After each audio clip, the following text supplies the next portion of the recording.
This film is dedicated to a great friend of the Soviet people.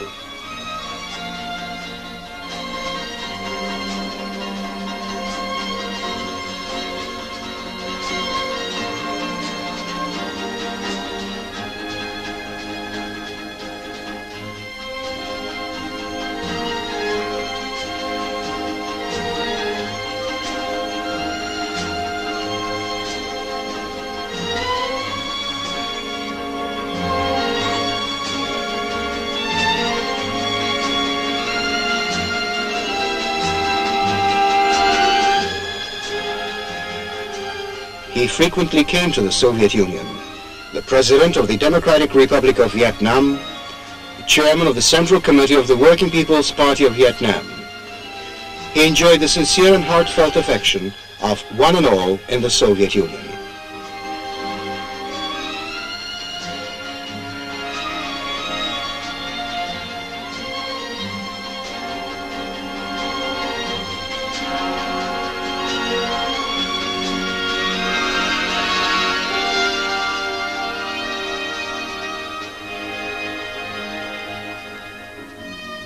His name was Ho Chi Minh.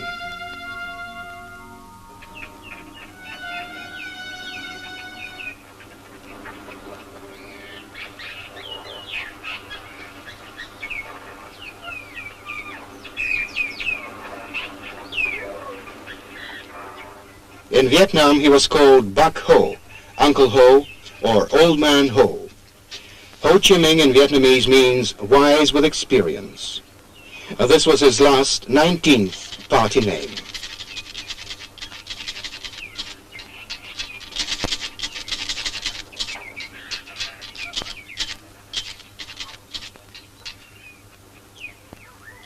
I was born 10 years before the beginning of our century. My father, a village school teacher, named me Nguyen Tat Thanh. I grew up in colonial Indochina, in the province of Nghe An, which gave my country many soldiers and poets.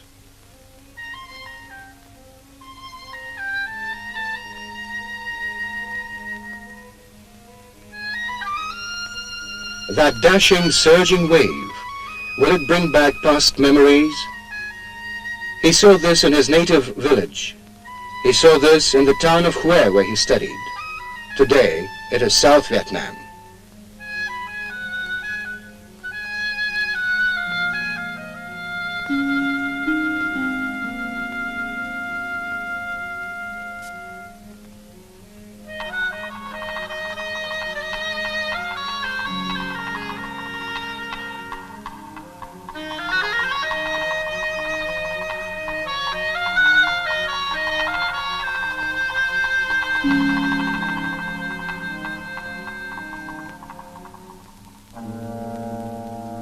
The French came to Indochina in the 19th century. First the missionaries, then merchants, soldiers, gendarmes, and planters.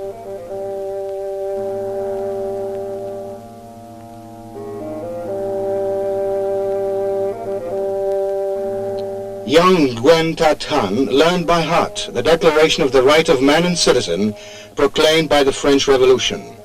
People are born free and remain free and equal in their rights. Free and equal.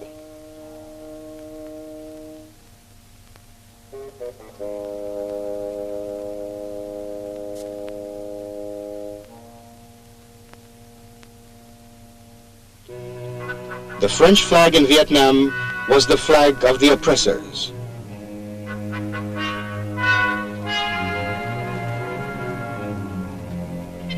Nguyen Tat Thanh dreamt of discovering a happy land where there would be no oppressed. In 1910, he went to France, to Paris.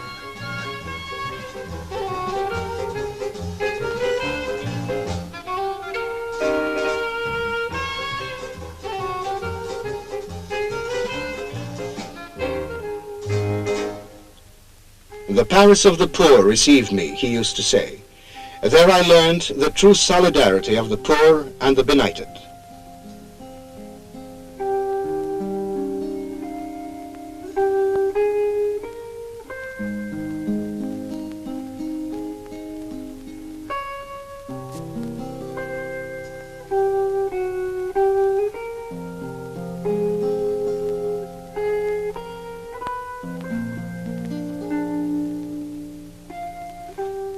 This is the window of his room in the small by-street called Campuan, where he worked as a photographer.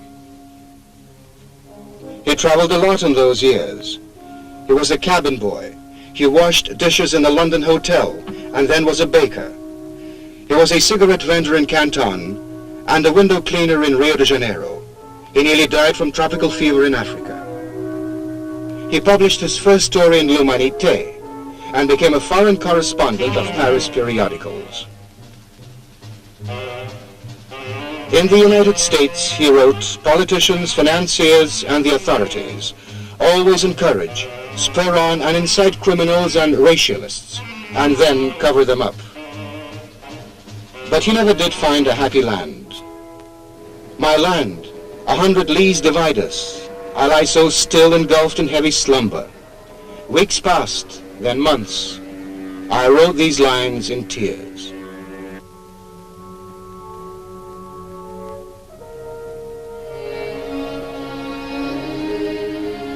Nguyen Tat Thanh returned to France. In 1917, he was 27. In 1919, the young Vietnamese man came to Versailles and spoke to the prime ministers and generals who were remaking the map of Europe. He demanded, not asked for, but demanded independence for his country, for all colonies. In Paris, in Rue Jacques Callot, he rented premises for the newspaper Paria, meaning the oppressed. He was its publisher, editor, typesetter, proofreader, and delivery man. These are his articles. He signed them Nguyen Ai Quoc.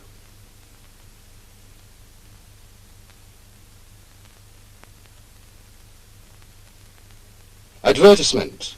Have your photographs taken by our comrade Nguyen Ai Quoc. Unframed 20 centimes, framed 40 centimes. But he needed more money than he earned. Thereupon the young Vietnamese signed a contract with a Paris theater to write comedies. He spent every centime he got paid to publish the Paria.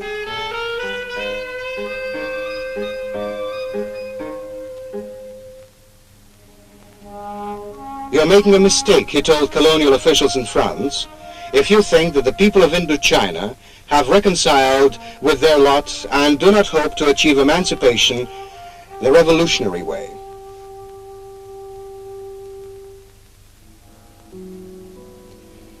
For my illiterate compatriots, he used to say, my weapon is not the pen, but an artist's brush.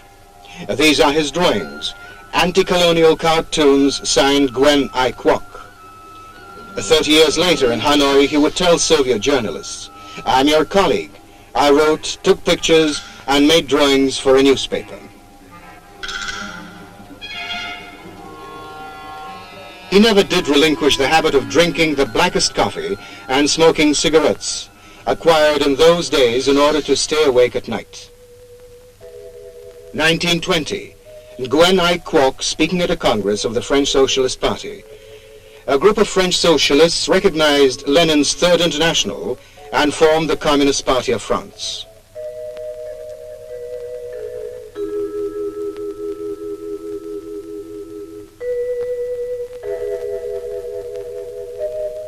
Nguyen Ai Quoc became a communist. A year later, Marcel Cachin put forward his candidature for a seat in the French Parliament. The Paria printed more and more materials about Soviet Russia.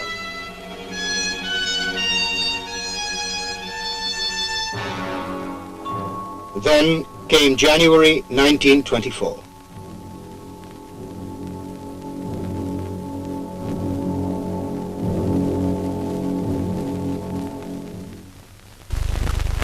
From Paris he went to Moscow to pay his last respects to Lenin. The Pravda published his article. Lenin has died. Like a bolt from the blue, these tidings will sweep over the fertile plains of Africa and the green expanses of Asia. Yes, people with black or yellow skins may not know exactly who Lenin was or where Russia lies, but all of them, whether a peasant in the fields of Annam or a hunter in the forests of Dahomey, have heard the whispered words that there, on the other end of the globe, lives a nation which has chased out the masters. They have also heard that this land is called Russia, that it is guided by intrepid people, and that the most intrepid of them is called Lenin.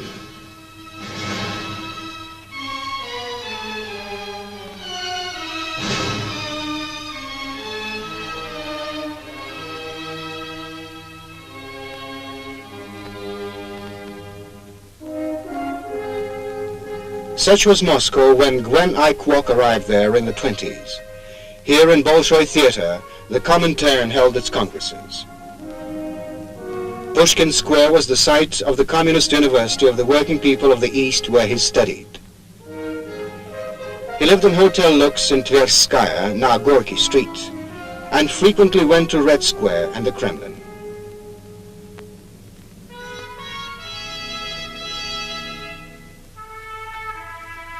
Gwen I. Kwok heard the Soviet President Mikhail Kalinin address the 5th Congress of the Comintern.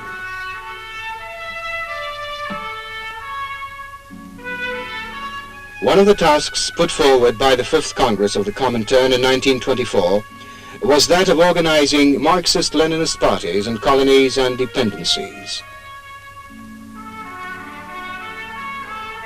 The future President of Democratic Vietnam with a group of Congress delegates. Comrades, since we call ourselves Lenin's disciples, we must concentrate all our strength, all our energy, on translating into life the precious behests bequeathed to us by Lenin in solving both the colonial and other issues.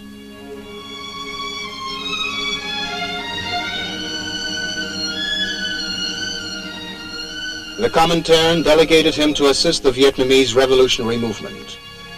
It was for these underground publications that the colonial authorities sentenced him to death. Gwen I. Kwok united various communist groups and in the beginning of 1930 formed the Communist Party of Indochina. He attended the 7th Congress of the Comintern as a delegate from the Communist Party of Indochina.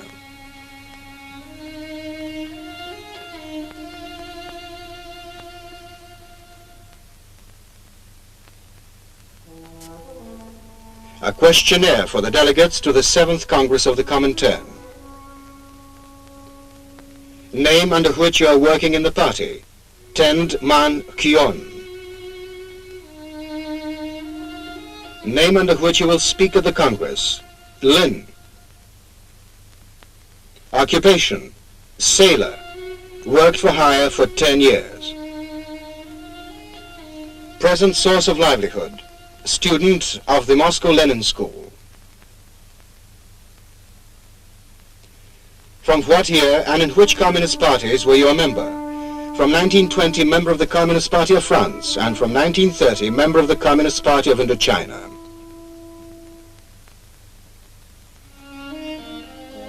Work performed since the 6th Congress of the Comintern.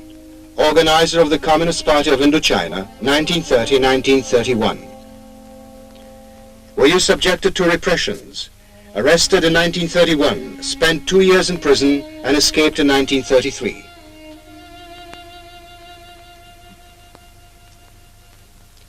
What languages do you know? French, English, Indo-Chinese, Cantonese, Italian, German, Russian.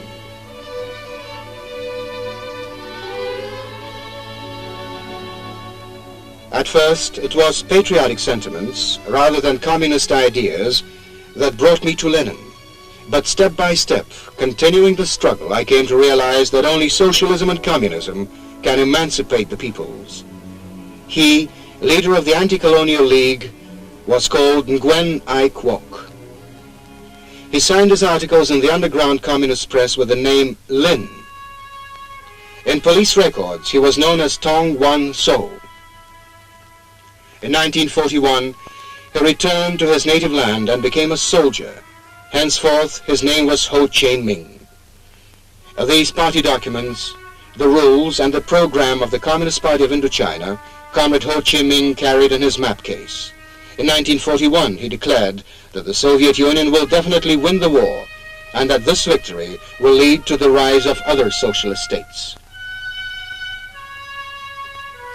This was how the first Vietnamese partisan detachments which fought against the Japanese invaders were raised. In 1945, he became the first president of Free Vietnam, In the jungle, writing by the light of a wick lamp, Ho Chi Minh formulated the Declaration of Independence. But a few weeks later, French colonial troops landed in South Vietnam.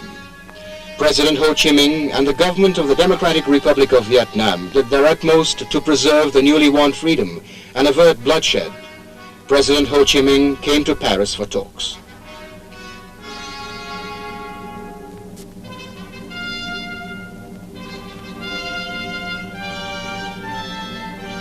Citizens of France, I should like to address you with a few words, not as President of the Democratic Republic of Vietnam, but simply as a sincere friend of all honest Frenchmen.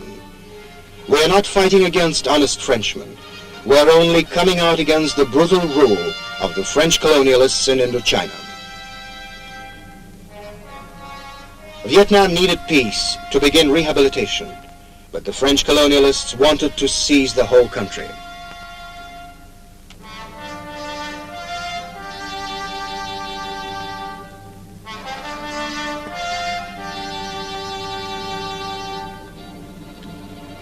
The man on the president's left is General Leclerc.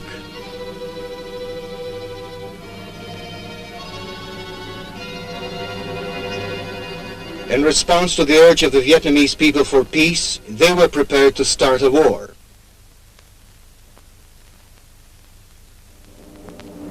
In the autumn of 1946, the French troops began to shell Hanoi.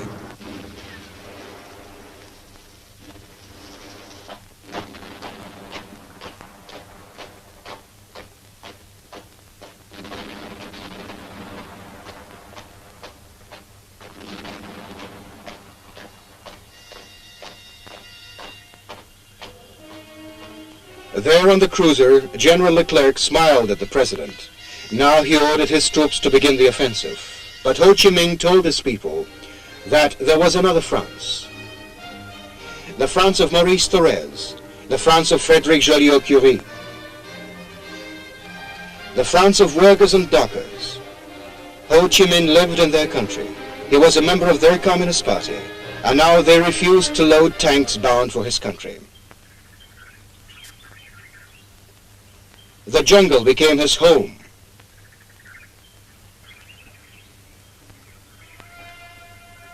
And a cave his presidential palace.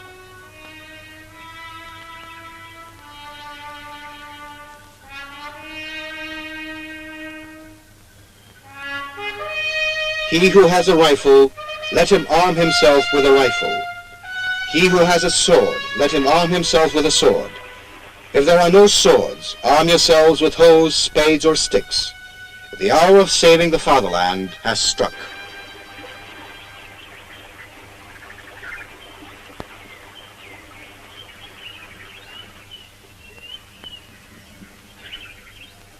They say that psychological warfare specialists are showing this documentary, Ho Chi Minh in the Jungle, to U.S. officers and men. They're searching for the roots of what they call fanaticism of the Vietnamese, that which was actually a passionate effort of the whole people. Since its second Congress in 1951, the Working People's Party of Vietnam has been guiding the people's struggle.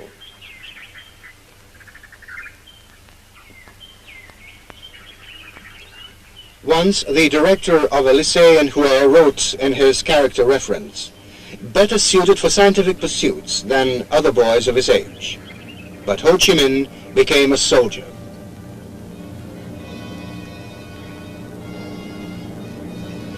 He often repeated Lenin's words that no revolution is worth anything unless it can defend itself. By 1954, Ho Chi Minh's detachments had turned into a powerful regular army.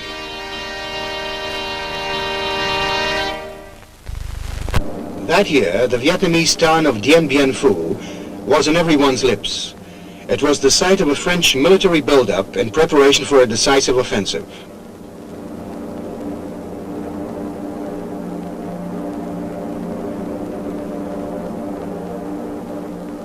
Silence surrounded them, but it was shattered by the guns of two divisions of the Vietnamese People's Army.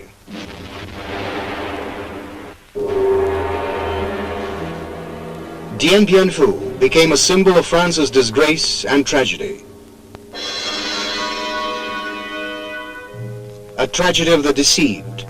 90,000 prisoners, those who only recently were on parade in Paris. In just the same way, U.S. airmen are now being convoyed on Vietnamese soil.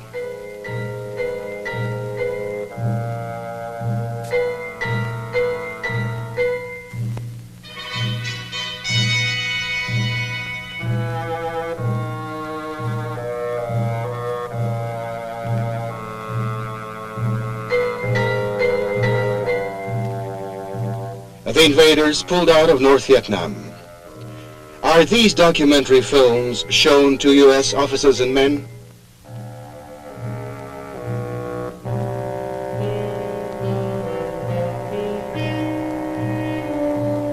As the troops withdrew from the country, so did the owners of plantations, factories and mills.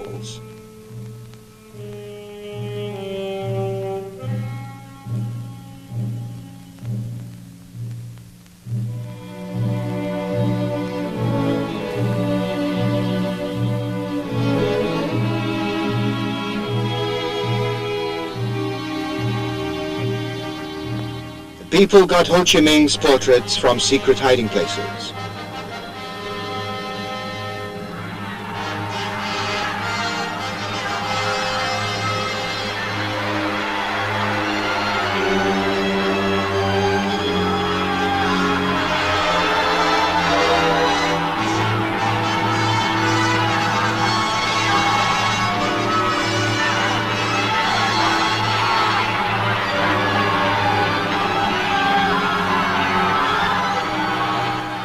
The President of the Democratic Republic of Vietnam, Ho Chi Minh, returned to the capital with his troops.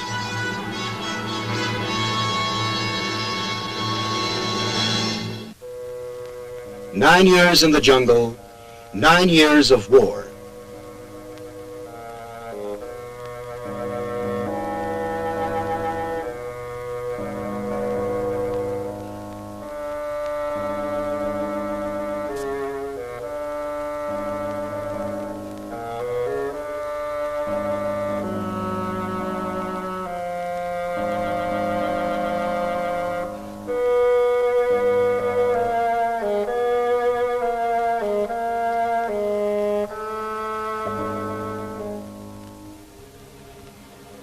And in Vietnam, as was the case after the Civil War in Russia, the words peace and land stood next to the word socialism.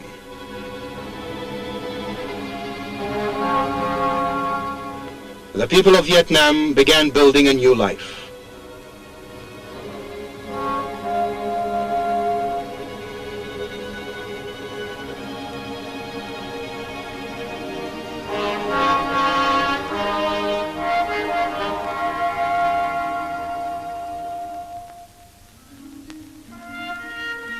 Once a poet compared Ho Chi Minh with Don Quixote. Yes, he was a visionary, a knight who battled against evil, and he became a soldier. He was a humanist and raised his sword against the invaders. His dream came true. He traveled across his country, not along secret guerrilla trails, but across the free land of Vietnam.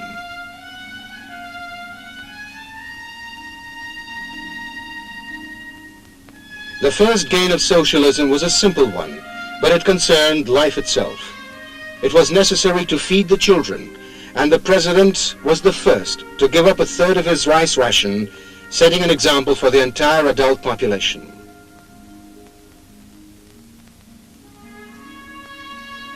You will of course be pleased to hear about the successes of the Soviet peasants. And if we do not spare our strength in the struggle, then what the Soviet Union has already achieved, we shall achieve tomorrow.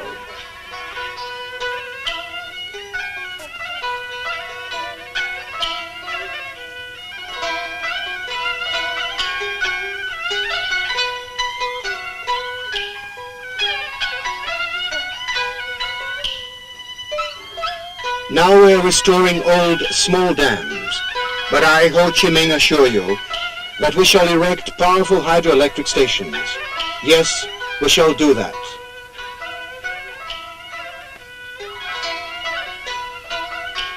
Citizens of Vietnam, first and foremost, you must learn to read and write. Only then will all our compatriots be able to take part in building up the state.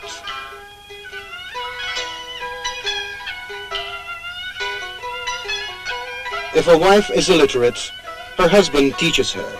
If a younger brother is illiterate, his elder brother teaches him. If the parents are illiterate, their children teach them. Women must learn to read and write so as not to lag behind the men. Within a year, all the Vietnamese must learn to read and write.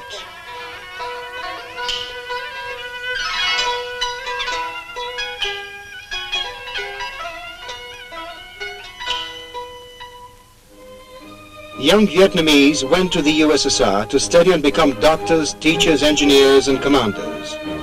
Here is the first group of them on board a Soviet ship. President Ho Chí Minh, as would an old Muscovite, told them at parting, "Don't trifle with Russian frosts. Dress warmly. Return home as specialists, whom the country needs so much."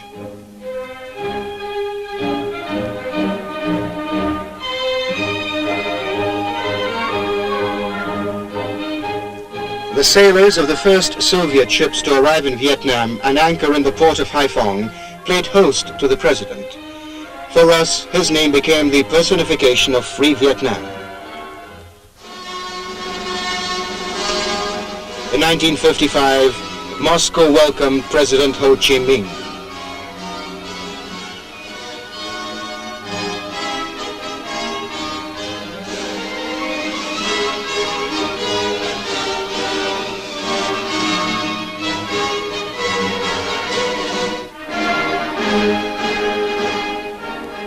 The national anthem of the Democratic Republic of Vietnam resounded in his honor.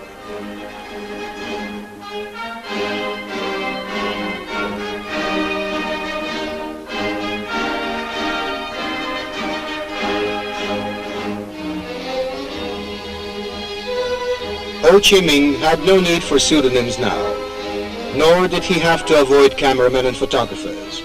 He was president of a free country, and was happy to visit Moscow, where he lived in the 20s as a fugitive from the colonial authorities who wanted him for working for his country's liberation. In the 50s and 60s, President Ho Chí Minh made several trips to the Soviet Union. He arrived on official and on friendly visits to attend CPSU congresses and take part in international meetings. We must bear in mind that it is our good fortune to be living in a great epoch, the epoch of radical changes and momentous discoveries. In just a few decades, we have learned of many discoveries, such as the radio, television, atomic energy, and so forth. Man has placed the elements at the service of society. But the greatest discovery of all, a discovery of world historic importance, was the creation of the Marxist-Leninist theory.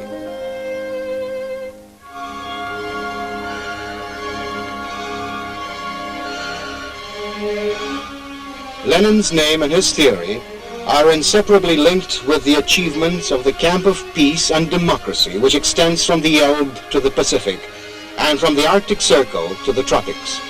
The communists of the world called Ho Chí Minh a great patriot and internationalist.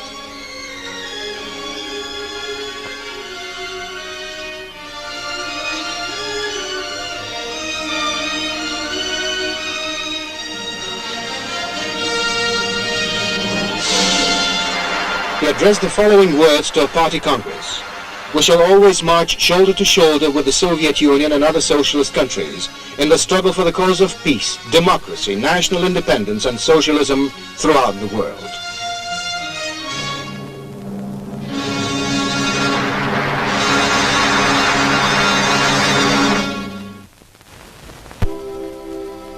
Whenever in Moscow, he always went to the Lenin Mausoleum. He first heard about Lenin in Switzerland, a year before the October Revolution. It was his dream to meet Lenin. He came to Moscow in 1923, when Lenin was already seriously ill.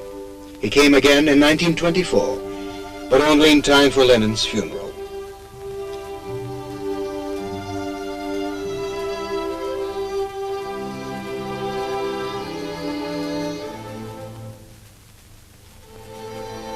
For us, Lenin has always been and will be a father, a friend, and advisor.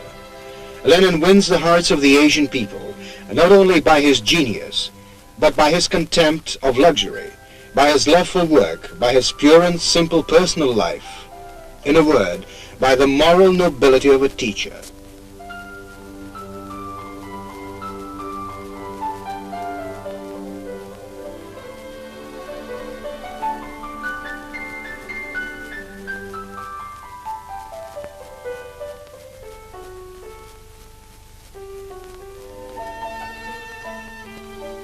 All his life, to his dying day, Ho Chi Minh considered himself a student of the Moscow Leninist school.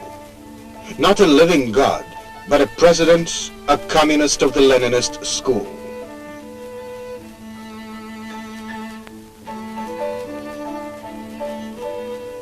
Ho Chi Minh did not live in this palace that used to belong to the Governor-General in Hanoi, but in this small house once occupied by the gatekeeper. He would rise at 5:30 and work late after midnight. "I've no time to write verses now," he once said. Our verses today are dams in terms of kilowatts. The dry statistic reports showing the number of acres irrigated. Our verses are newly built factories and schools. The Third Congress of the Working People's Party of Vietnam, held in 1960, was named the Congress of the Victorious Builders of Socialism.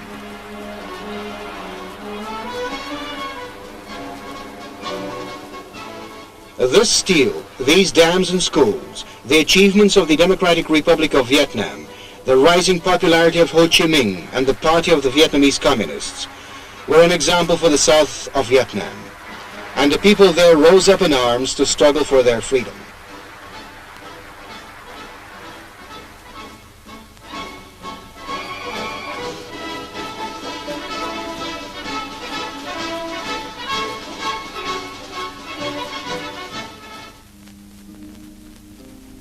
A hand has 5 fingers, some of them longer, others shorter, but they're all fingers of one hand, a single family. Dear compatriots in South Vietnam, I call upon you to unite. If all of us act in unison, a great future will await us. Our compatriots in South Vietnam are part of the Vietnamese nation. Rivers may dry up and mountains fall, but this truth will remain immutable. Every Vietnamese is my brother, my son, my grandson. I cannot sleep tranquilly when I think of the difficult life and the struggle of my compatriots in the South.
He had no family or children of his own.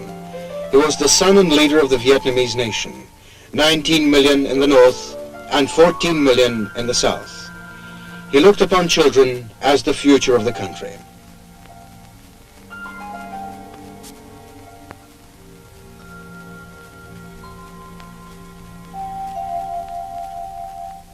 In 1931, he was tried in the British colony of Hong Kong.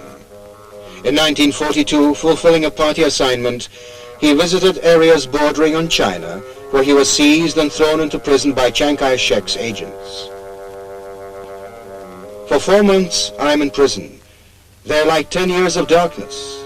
These 4 months have brought me 10 years closer to the last winter of my days.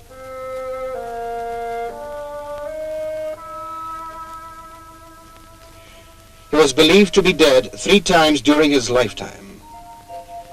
But as many times before, he was in hiding. He changed his name and became a monk in a Buddhist monastery in Siam to be closer to his country.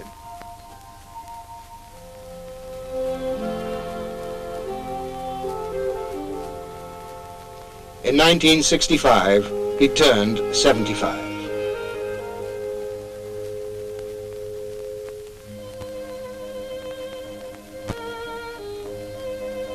He was surrounded by children on that day.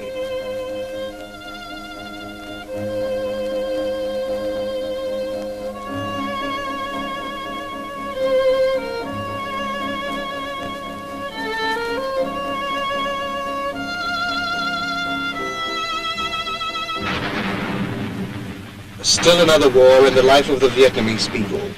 Another war in the life of Ho Chí Minh. Sustaining defeats in the south of Vietnam and fearing the example set by the socialist North, the United States started an undeclared war against the Democratic Republic of Vietnam.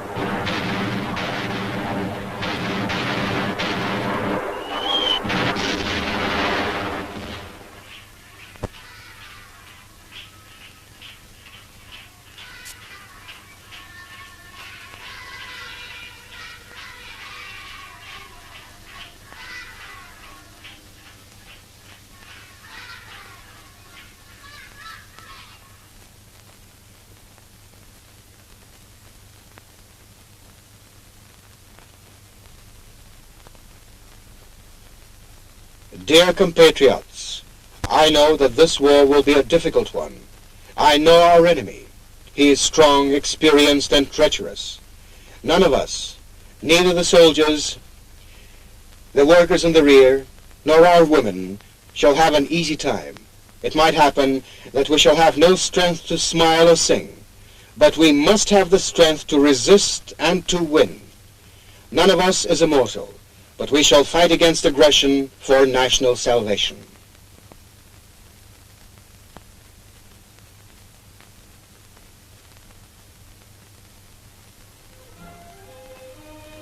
This war was the most difficult trial. There was no front or rear in the undeclared war. Factories were the front line and the workers were the fighters.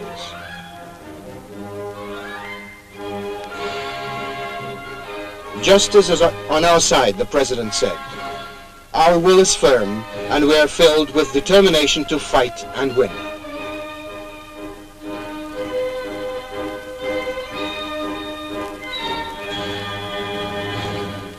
First year of the war, the most difficult period for the Republic, a Soviet delegation headed by Alexei Kosygin visited the frontline capital, Hanoi.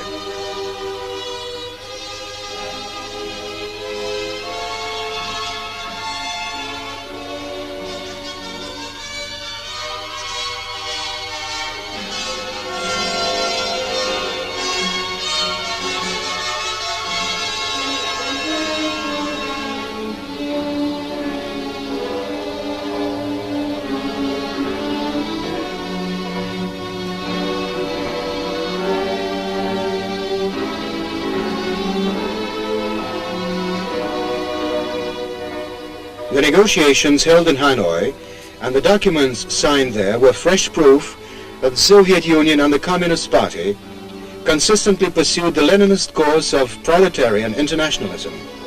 And today, too, Ho Chí Minh's behest is to strengthen the solidarity and fraternal cooperation between the Soviet and Vietnamese people and parties.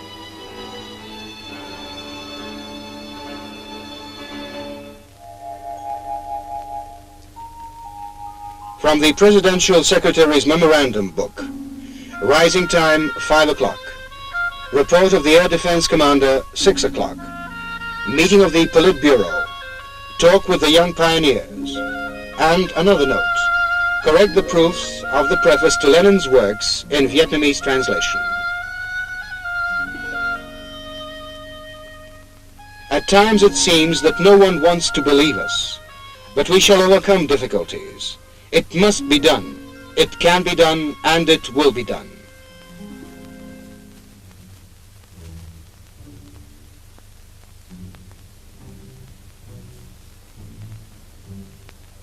Nhanh chóng vào hầm và phục vụ chiến đấu, hãy dũng cảm và kiên quyết làm tròn nhiệm vụ. Tất cả mọi người hãy chấp hành nghiêm chỉnh điều lệ phòng không nhân dân thành phố, góp phần đánh thắng giặc Mỹ xâm lược.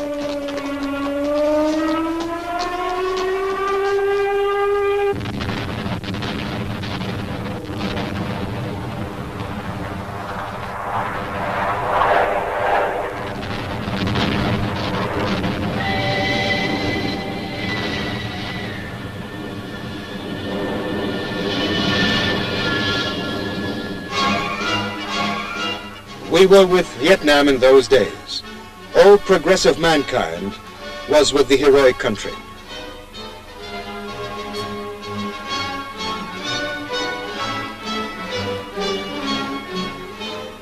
Speaking on behalf of the 240 million citizens of the Soviet Union and its Communist Party, Leonid Brezhnev said at the time, "The Soviet Union has always fulfilled and fulfills its internationalist duty to the Vietnamese people. We have furnished and are furnishing substantial assistance. We have already delivered considerable quantities of arms and ammunition to the Democratic Republic of Vietnam. Our line is to continue rendering the Democratic Republic of Vietnam such assistance, both material and political, as it will require to counter U.S. aggression. We are consistently coming out for united efforts on the part of all fraternal socialist countries in assisting the Vietnamese people fighting against imperialist aggression."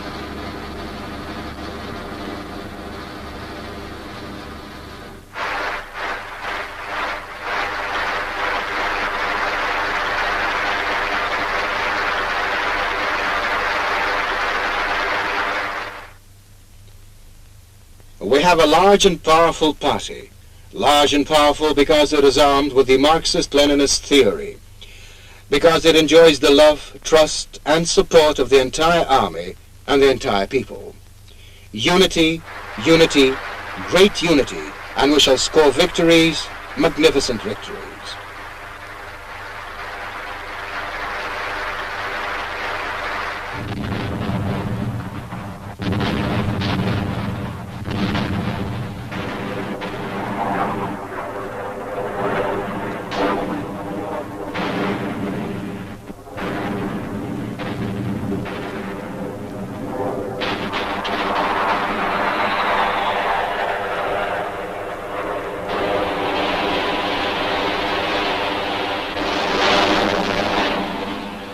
Four years of bitter struggle.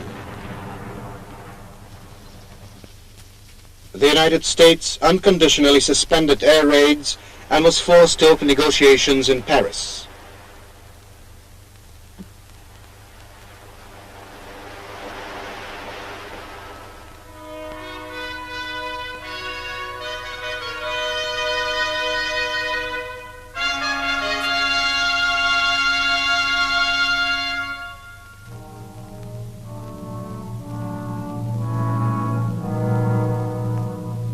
Whatever the difficulties and privations, our people will definitely score complete victory. American imperialists will definitely be forced to withdraw from our country. Our fatherland will definitely be united. Compatriots in the South and North will definitely live under one roof. May our mountains, rivers, and people remain.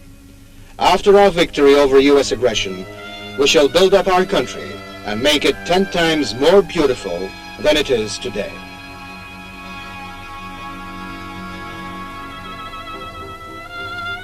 Again, the moon looks through the window to urge me write my verse.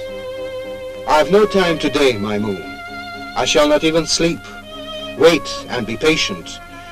Another day will come, my moon.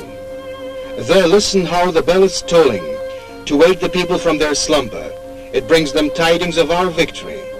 So wait a while, be patient, wait.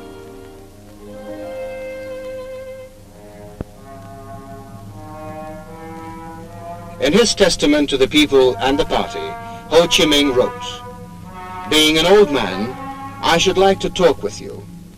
There is a saying, old age is a heavy burden. I, however, think otherwise. In the past, and today too, a true patriot, even if he is an old man, cannot sit with folded hands. We old men must unite first, so as to set an example to our young people. If I was to go now, I would have no remorse. I only regret that I cannot serve any longer and better."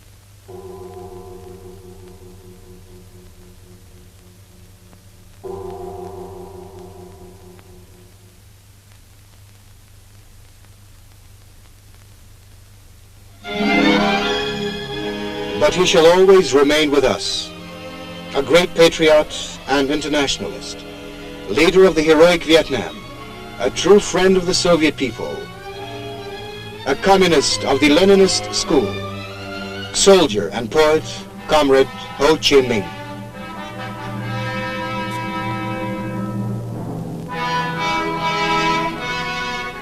This film included documentary shots made by Soviet and Vietnamese cameramen, and also the material of the Institute of Marxism-Leninism under the Central Committee of the Communist Party of the Soviet Union, the State Film Fund of the USSR, and the Central State Archive of Film Documents of the USSR, and foreign newsreels.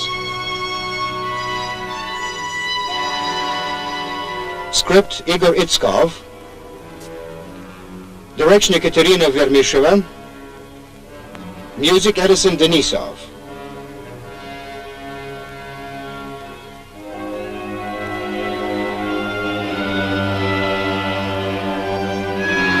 Camera, Anna Popova.